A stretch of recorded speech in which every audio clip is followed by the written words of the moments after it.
سب سے پہلی آیت کریمہ جو آپ کے میں پیش کرنا چاہتا ہوں، جو لوگ یہ کہتے ہیں کہ حضور اکرم صلی اللہ علیہ وسلم کی تشریف آوری اور میلاد میں جو ہم خوشیاں مناتے ہیں اس کا جواز کہاں ہے، تو قرآن و حدیث سے اس کا دلائل پیش کریں۔ سب سے پہلے میں سورہ یونس کی آیت نمبر 58 کو کوٹ کروں گا۔ سورہ یونس اور آیت نمبر 58 میں رب تعالیٰ نے ارشاد فرمایا، قل بفضل اللہ وبرحمتہ فبذلک فلیفرحوا هو خیر مما یجمعون۔ سورہ یونس کی آیت نمبر 58 میں رب رحیم رب نے اعلان فرمایا، قل بفضل اللہ وبرحمتہ فبذلک فلیفرحوا هو خیر مما یجمعون۔ قل، اے نبی آپ اعلان فرما دیجئے، اے محبوب آپ اعلان فرما دیجئے، جب اللہ کی جانب سے دو چیزیں آ جائیں، یہاں دو چیزوں کا ذکر ہوا، کون کون سی؟ بفضل اللہ، ایک اللہ کا فضل آ جائے، ایک اللہ کا فضل آ جائے، اور دوسری چیز ایک اللہ کی رحمت آ جائے۔ تو میرے مولا کرنا کیا ہے؟ فرمایا جب اللہ کی رحمت اور اللہ کا فضل آ جائے، فَلْيَفْرَحُوا، خوشی کا اظہار کرنا ہے۔ ایک سوال پیدا ہوتا ہے، یار آپ نے یہ کیوں نہیں فرمایا کہ فَلْيَعْبُدُوا، عبادت ادا کرنی ہے؟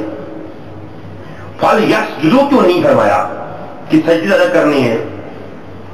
اللہ اکبر بھائی، نہ اللہ نے یہ ارشاد فرمایا کہ فَلْيَفْرَحُوا، فَلْيَسْجُدُوا نہیں فرمایا، فَلْيَعْبُدُوا نہیں فرمایا، بلکہ فرمایا فَلْيَفْرَحُوا، کیا کرنا ہے؟ خوشی کا اظہار کرنا ہے۔ سجدے کی بات نہیں کی، عبادتوں کی بات نہیں کی۔ کیوں نہیں کی؟ اس لیے سجدے اور عبادت تو ہر کوئی کرتا ہے، یہ خوشی کوئی کرتا ہے، خوشی کوئی کرتا ہے، عبادت تو سبھی کرتے ہیں، سجدے تو سبھی کرتے ہیں، لیکن فَلْيَفْرَحُوا، خوشی، اور خوشی کرنی ویسے کہتی ہے۔ آگے جواب فرمایا، هُوَ خَيْرٌ مِّمَّا يَجْمَعُونَ، یہ بہتر ہے اس سے جو تم گھر میں جمع کر کے رکھتے ہو۔ مطلب کیا؟ مطلب یہ کہ خوشی کیا کرو، اور کس طرح کیا کرو؟ جو گھر میں رکھا ہوا ہے نا اسے خرچ کیا کرو۔ تو یہ بڑے پیمانے پر اہتمام کرنے کا جواب بھی قرآن سے آ گیا۔ اور فرمایا جب اللہ کی جانب سے رحمت آ جائے اور فضل آ جائے، کیا آ جائے؟ رحمت اور فضل آ جائے، دو چیزوں کا ذکر ہوا۔ اچھا، فضل سے مراد کیا ہے اور رحمت سے مراد کیا ہے؟ اب جھگڑا یہاں پر آگے بنتا ہے۔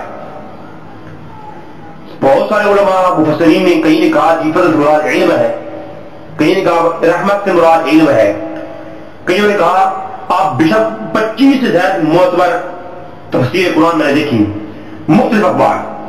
امام جلال الدین سیوطی رحمۃ اللہ علیہ تفسیر جلالین میں فرماتے ہیں فضل سے مراد نبی کریم صلی اللہ علیہ وسلم کی ذات ہے، اور رحمت سے مراد علم ہے۔ اور بعض علماء نے کہا کہ رحمت سے مراد نبی کریم صلی اللہ علیہ وسلم کی ذات ہے، اور فضل سے مراد علم ہے، ہدایت ہے۔ بعض نے یہ قول نقل کیے، تفسیر مدری میں ہے کہ فضل سے مراد ہدایت ہے۔ اللہ اکبر، تو مختلف قول موجود تفسیر قرآن کے اندر، لیکن آپ قرآن سے ہی پوچھتے ہیں، قرآن سے ہی پوچھتے ہیں کہ میرے مولا سب سے بڑا تیرا فضل کون سا ہے؟ معلوم ہو گیا علماء کی بحث سے کریمہ میں فضل سے مراد محمد رسول کی ذات ہے۔ کیوں؟ اللہ فرماتا ہے فضلاً کبیرا، محبوب تجھے فضل کبیر بنا کر بھیجا ہے۔ تو کل بفضل اللہ وبرحمتہ فبذلک فلیفرحوا، تو یہاں اس آیت کریمہ کے اندر پہلا نقطہ جو تھا وہ فضل تھا، اور فضل سے معلوم ہوا کہ محمد رسول کی ذات ہے۔ فضل سے مراد کیا ہے؟ محمد رسول کی ذات ہے۔ اگر کچھ اور بھی مان لیا جائے تب بھی ہمارا موقف سچا ہے کہ ادنا فضل پر اگر خوشی کرنا جائز ہے تو اعلیٰ فضل پر اور فضل کبیر پر تو خوشی کرنا بدری کے اولا ثابت۔ اور آگے دوسرا چیز فبرحمتہ، اور فرمایا جب رحمت آ جائے، اے میرے مولا تیری بے شمار رحمتیں ہم پر، تیرے بے شمار کرم ہم پر، اے میرے مولا تو رؤوف رحیم ہے، تیری رحمتوں کی انتہا نہیں ہے۔ تو یہ ہمیں کیسے معلوم ہوگا وہ کون سی رحمت ہے جو آئے اور ہم نے خوشی کرنی ہے؟ تو اللہ تبارک تعالیٰ نے ارشاد فرمایا وَمَا أَرْسَلْنَاكَ إِلَّا رَحْمَةً لِلْعَالَمِينَ، فرمایا یہ جو محبوب میں نے بھیجا ہے نا یہ فقط تمہارے لیے سراپا ہے رحمت بنا کر بھیجا ہے. انہا لن قولک راحما للعالمین. فرمایا یہ جو محبوب آپ کو بھیجا ہے اللہ اکبر یہ عالمین کے لیے رحمت بن کر آیا ہے. فرمایا یہ اگر قرآن کو رحمت مانا جائے علم کو رحمت مانا جائے یا حضور کی ذات کے علاوہ جس چیز کو بھی رحمت مانو گے وہ محدود رحمت ہوگی، لیکن حضور اکرم کی ذات عالمین کے لیے رحمت ہے. تو عالمین کے لیے رحمت تو ظاہری بات ہے اگر ادنا رحمت آنے پر خوشی کا اظہار کرنا جائز ہو سکتا ہے، چاہے جو مرضی جو لے لے. اگر کوئی کہہ دے فضل سے مراد رحمت سے مراد کچھ اور ہے حضور کی ذات نہیں ہے، تو جس چیز کو وہ ثابت کر کے اس کی خوشی کرے گا ہم اس سے اسی آیت سے ثابت کریں گے بدری کی اولا حضور کی خوشی کرنا رحمت سمجھ کر اور فضل سمجھ کر یہ قرآن سے ثابت ہے. قرآن کی نص سے ثابت ہو گیا کہ حضور کو اللہ کا فضل اور رحمت سمجھ کر کے خوشی کرنا ولادت کی. یہ قرآن ثابت ہو گیا یہ کیا ہے، یہ اللہ کا حکم ہے اور یہ قرآن کی نص سے ثابت ہو گیا حضور کو اللہ کا فضل سمجھ کے رحمت سمجھ کے اور ولادت کی خوشی کرنا، حضور کی آنے کی خوشی کرنا اور اس پر خرچہ کرنا، اس پر بڑے اہتمام کرنا، یہ بھی ہوا خیر مما یجمعون، یہ بھی ثابت ہو گیا. اور اللہ کی نعمت سمجھے اگر حضور کو، حضور صرف اللہ کی نعمت ہے. تو آپ اگر توجہ کریں تو فرمایا کہ وَاذْكُرُوا نِعْمَةَ اللَّهِ عَلَيْكُمْ، اور اللہ کی نعمتوں کا ذکر کیا کرو، اللہ کی نعمتوں کا چرچا کیا کرو. وَاذْكُرُوا نِعْمَةَ اللَّهِ عَلَيْكُمْ، اور اللہ کی نعمتوں کا ذکر کیا کرو. اب وجہ مطلب یہ ہے کہ اے میرے مولا تذکرہ کریں تیری نعمتوں کا، اور لفظ استعمال ہو اذکرو، یہ اذکرو امر ہے اور امر جو ہے مطلق وجوب کے لیے آتا ہے. یعنی اللہ فرما رہا ہے یہ دائماً حکم ہے کہ اللہ فرما رہا ہے کہ میری نعمتوں کا کیا کرو، چرچا کیا کرو، میری نعمتوں کا ذکر کیا کرو. اور یہ ذکر کرنا کیا ہے ہم پر واجب ہے. یہ صورت ہے حضور کے میں نے جو پہلے پیش کی حضور کی میلاد کی خوشی کرنے کے متعلق، حضور کو اللہ کا فضل اور رحمت سمجھ کر کے قرآن سے ثابت ہو گیا. اب حضور کو اللہ کی نعمت سمجھ کے کہ حضور کا میلاد منانا یہ واجب ہے. کیسے؟ اللہ فرماتا ہے اذکروا نعمت اللہ، یہ اذکروا امر ہے اور حکم ہو رہا ہے واجب ہونے کے لیے کہ اللہ کی نعمتوں کا ذکر کیا کرو. تو اللہ کی نعمتوں کا ذکر کرنا کیا ہوا یہ ہم پر واجب ہوا.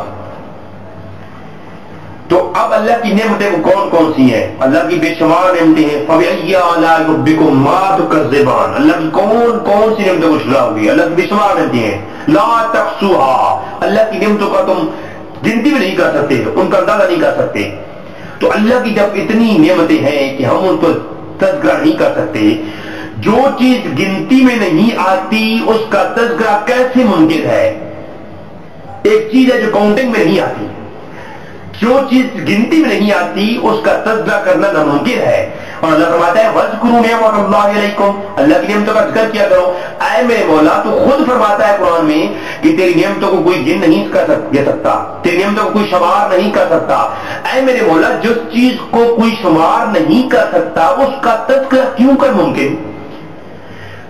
کسی چیز کے ذکر کے لیے اس کی تعداد کا پتہ ہونا ضروری ہے. اگر تعداد کا علم نہیں تو پھر اس کا تذکرہ کرنا ہی ممکن نہیں، اس کا ذکر کرنا ہی ممکن نہیں. ایک چیز علم میں نہیں ہے اس کا ذکر کیسے ممکن ہوگا؟ تو اللہ تبارک تعالیٰ نے فرمایا یہ نعمت ایک ایسی ہے اس کا ذکر کرو گے تو ساری نعمتوں کے ذکر کا حق ادا ہو جائے گا. اور یہ سوال بنی اسرائیل نے حضرت موسیٰ علیہ السلام سے کیا وَإِذْ قَالَ مُوسَىٰ لِقَوْمِهِ يَا قَوْمِ اذْكُرُوا نِعْمَةَ اللَّهِ عَلَيْكُمْ إِذْ جَعَلَ فِيكُمْ أَنْبِيَاءَ. اور موسیٰ علیہ السلام سے قوم نے کہا کہ اے موسیٰ آپ کا حکم ہوا ہے کہ اللہ کی نعمتوں کا ذکر کیا کرو. وَإِذْ قَالَ مُوسَىٰ لِقَوْمِهِ يَا قَوْمِ اذْكُرُوا نِعْمَةَ اللَّهِ عَلَيْكُمْ. موسیٰ علیہ السلام نے اعلان کیا اے میری قوم نعمت اللہ علیکم، اللہ کی نعمتوں کا ذکر کیا کرو. جو تم پر اللہ نے کی ہے. تو بنی اسرائیل نے سوال کیا، موسیٰ السلام سے کہا، موسیٰ السلام کی قوم نے موسیٰ السلام سے کہا کہ اے موسیٰ وہ کون سی اللہ کی نعمتیں ہیں جن کو ہم ذکر کیا کریں؟